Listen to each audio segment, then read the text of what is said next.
lahat kayo, may uwi kayo ng 5,000 cash. Will also receive a check worth 200,000 pesos.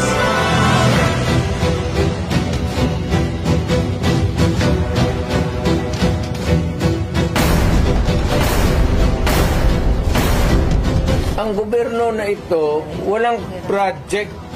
Saan ang pera namin? PhilHealth, 89 billion. Ang naiwan, 29 billion na lang.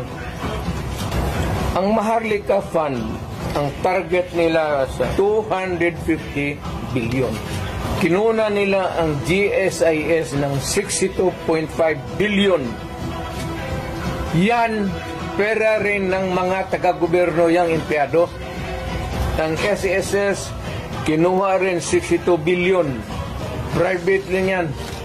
Naubos ni Romualdez sa... Kasi Romualdez, may tag 5,000 kayo ngayon.